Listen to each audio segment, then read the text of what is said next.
आता पाहूया दिवसभरातल्या टॉप 9 मोठ्या घडामोडी।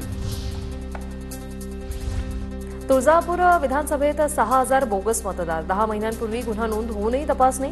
बोगस मतदार यादीत तिरणा इंजिनिअरिंग कॉलेजचे विद्यार्थी, खासदार ओमराजे निंबाळकरांचा आरोप। खासदार सुनेत्रा पवारांची संघाच्या कार्यक्रमाला हजेरी, खासदार कंगना रनौतच्या निवासस्थानी बैठक झाल्याची माहिती। तर संघाच्या अनुषंगाने कार्यक्रम असल्याची माहिती नव्हती। माझ्या उपस्थितीचा राजकीय अर्थ काढू नका, सुनेत्रा पवार यांचं स्पष्टीकरण।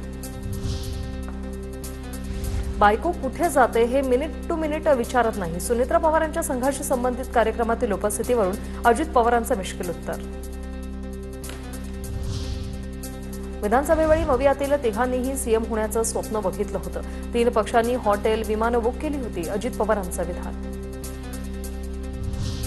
पुरोगामी म्हणता आणि संघाच्या कार्यक्रमाला जाता दुटप्पी भूमिका योग्य नाही, रोहित पवारांची टीका।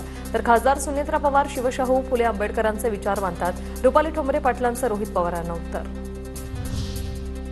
मोर्चात बाळासाहेब थोरातांनी भंडारेंचे वादग्रस्त वक्तव्याचे व्हिडिओ दाखवले, भंडारेंना महाराज म्हणणार नाही, थोरातांचा भंडारेंवर हल्लाबोल।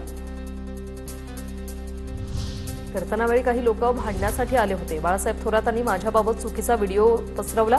कीर्तनकार संग्रामबापू भंडारे यांचं वक्तव्य तर नथुराम गोडसेंचा विचार मांडण्याचा अधिकार संविधानाने दिलाय, भंडारेंची प्रतिक्रिया।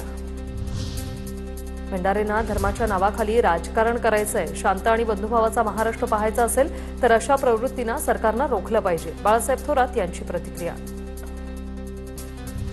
संगमनेरला सुरक्षित ठेवण्याची जबाबदारी फक्त आमचीच आहे का? सगळ्यांनी दाखवून देऊया संगमनेर किती भक्कम आहे ते। संगमनेरमधल्या शांती मोर्चात जयश्री थोरात आक्रमक।